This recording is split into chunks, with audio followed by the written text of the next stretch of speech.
We asked a question earlier this week on the JTech Construction Zone Twitter page, back when I was using my old computer, which had all the perfect settings. They were all perfect in every way. But a screen that was taped on. But damn if that thing didn't work. At least the We asked the question correct. where your confidence level is in the Huskers right now and which of the options we gave you best fits your mood. My mood is that I'm updating my settings and it's making me mad. By the way, whoever this guy is on the field must be taking a long time to corral him because this game's been in pause for a while.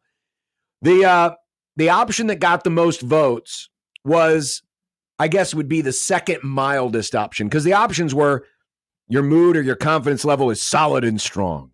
That's positive. Nice. Slightly stirred. Shaken. Or I just want to get to 6. Slightly stirred had 43% of the vote. Okay. I just want to get to 6, 27%. That's kind of a resigned, oh man. It really is. It's kind of a resigned, man, I just need to get to 6. That's all we need. 17% shaken. Only 13% solid and strong. After loss. One loss. After loss. To a team who's ranked in the top 25, by the way. Yeah. For whatever now that's in the worth. top 20, yeah. So how, I think, was it you that asked Robin the question about Purdue? Yeah. And the question is, does Saturday's game shape the way that we're going to view the team for the rest of the season? That's not the way that I phrased it to him. The way I phrased it to him was, is this a fork in the road game for Nebraska? And we got a response a little bit earlier when we teased this. John said on our 42 Degrees The Source hotline text machine, did someone now's throwing a smoke ball onto the field. Loss equals serious negative impact on the season. Win equals little to no impact on this season. I'm expected them to jump to be 5-3 after Ohio State with 4 winnable but tough games to finish the season that will define from 5-7 disaster to 9-3 huge step forward and all in between. And I think that that's a good way to put it. I've been thinking about this game a whole lot, obviously, throughout this week. And I have gotten to a point where I do think that this is a fork in the road. You know, the way that we talked about Colorado all off season, and you said, no, it's not going to define anything. I mean, dare I say, John, that your viewpoint has been proven correct, because not only did they win that game, they dominated that game. At the very least, they dominated the first half. And now all of the same questions about them are popping up. Where I think Saturday is of utmost importance, and please don't hear any of this from me thinking that this is referendums, hot seats. It's not any of that. It's just, if they can't beat Purdue, where Nebraska is a double-digit road favorite, if they cannot beat this iteration of Purdue, forget about winnable games, forget about that type of stuff. I'm just talking about the Purdue football team that has played this season. They're bad. If they can't beat this team, then it's going to be hard for me to pick them to win any game the rest of the year. Like, in terms of, I will go into every week thinking this game will be hard. This game will probably go against them. I certainly wouldn't pick them to beat Rutgers. I certainly wouldn't pick them to beat Indiana. Obviously not going to pick them to beat Ohio State as the A's get a win in their final ever home game at the Coliseum. I'm not going to pick them to win any of these games. I guess UCLA could be the one. It just would change. It would halt the momentum in a very real way. And mainly, and you can tell me if I'm wrong, but I think where it halts the momentum for me in my brain is, it's because I feel like the rest of the year just got that much more difficult. It's not because they're 3-2. It's because they're 3-2 and they just lost to the worst Big Ten team that's on their schedule. And if they're not the worst, they're maybe the second worst behind or in front of UCLA. Yeah. And so that's why I think that it's all of that and more. That's why I think that this game is going to be absolutely massive, because I think it is. I mean, we knew going in that all these games were going to be a challenge, because the Big Ten has been a challenge for Nebraska, period. And so, yeah, was it a game you were supposed to win? Sure, you were a 9.5-point favorite. And I understand. Are you talking about Illinois right now? Yeah. Okay. And I understand these games. In fact, we had the stat when we did our keys to the game last week, how Nebraska was just 1-5 in home games where they were a favorite of 7 to 10 points. It just shows that this, like Now, of course, the Colorado game also fit into that bucket. But how everyone looked at the Colorado game as some kind of a referendum in that, well, if they can't beat this, then they can't make the next step. Mm-hmm.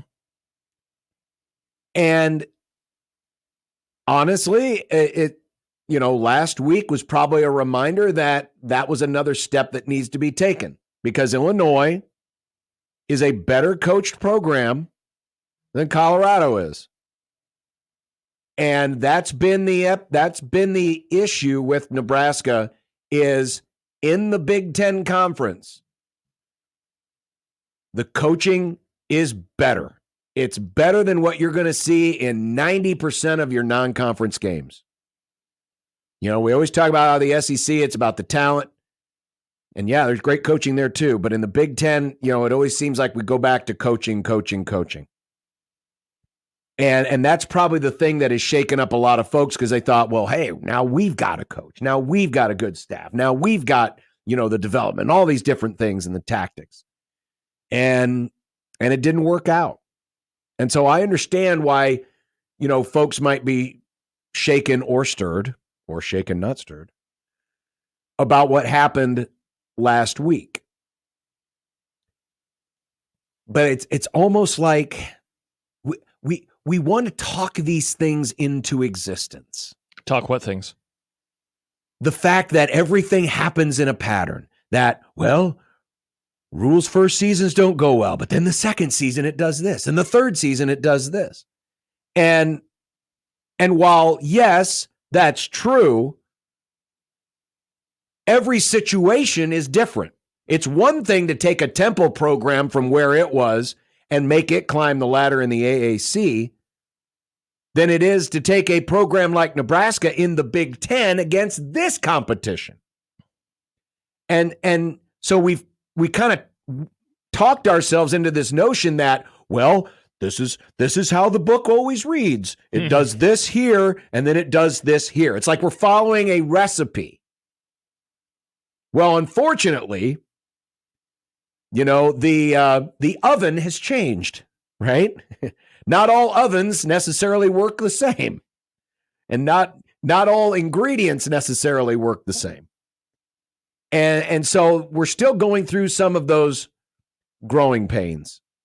And I think, the patience, and what I'm really speaking to, Josh, is the reason why we're getting the instant, whoa, my God, reaction this week. Yeah, from some folks. You know what I thought is that they worked themselves into a shoot. So yes, 100%. So two things off of what you just said there. If you, before the season, and we did our polls, and there were some people who were very optimistic, right? They said 8-4 or better. But didn't the large portion of our voters say 6-6 or 7-5?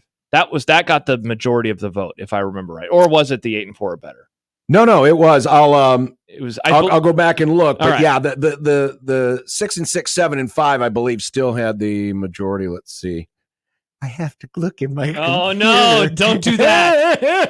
I think that it was north of 50% was the voters who were voting 6-6 or 7. Yeah, it was close. Yeah. But it ended up 53% were in the 6 or 7 wins, and 42% were in the 8 and better. So I ask that to make this point.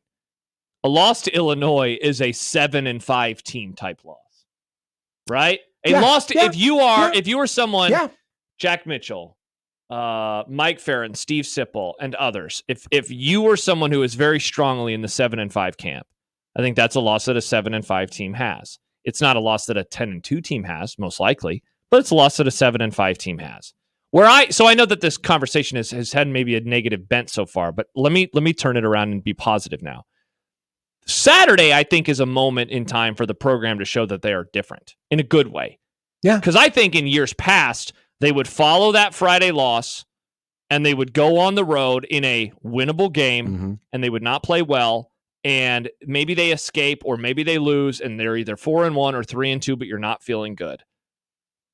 I think this is a great chance and a great opportunity for them to show that that's not the case anymore.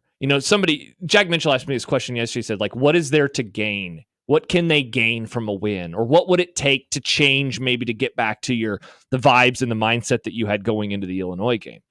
I think there's a lot for this program to gain in this matchup on Saturday afternoon. And I think that is, again, growth.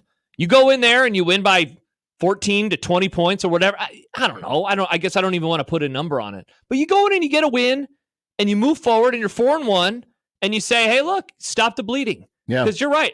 People have worked themselves into a shoot. The reaction from the first loss of the season was the reaction like we have seen around here for years. And I don't know why I'm surprised or why I'm taken aback, but I have been surprised and I've been taken aback because it's one loss in a season filled with probably 4 or 5 or maybe even 6 losses. That's what happens because Nebraska's not Ohio State yet. They're not Michigan. They're not Penn State. They're not Wisconsin from a few years ago or certainly Iowa. So this is what happens. This is a great opportunity for them. I agree. I'm still going to listen. I'm not going to try to spin Saturday in any way positive if they happen not to win, but I'm still going to reserve judgment as I had promised to do a couple weeks ago when folks were like, well, look at how they've been playing. Are you going to revamp your expectations for the season? I said, no, I'm going to wait until this first stretch of games is done, and then we'll look at it so I've got a full sample size. I'm not going to try to be a prisoner of the moment. I'm going to still do the same thing even if they were to lose on Saturday. That said, Nebraska's going to win Saturday. I guarantee it. Dave Fight says, many Husker fans predicted 4 to 5 losses this season. Same Husker fans freak out after every loss. Yeah, 100%. Sam writes, I've been surprised by some of the negativity. It's not like they got blown out in the span of a multi-year rebuild. I wish fans would almost think like an NFL loss where how you look in the loss matters and a season isn't derailed. The season isn't over. Were there things that were bad? Sure. I think the thing that maybe was the biggest punch in the gut is not even how they lost in that it came down to overtime. It's that the defensive line struggled. Yeah, I do understand it from that perspective, just because can they get off the mat in that regard? It changes the calculus of the whole year if this is what the defense is. I think there was an expectation that the offense was going to get carried by the defense. Whereas if Saturday, let's pretend that it was like Saturday or Friday rather, moving forward, then the offense is going to have to carry the defense. And I don't think that anybody expected that to happen.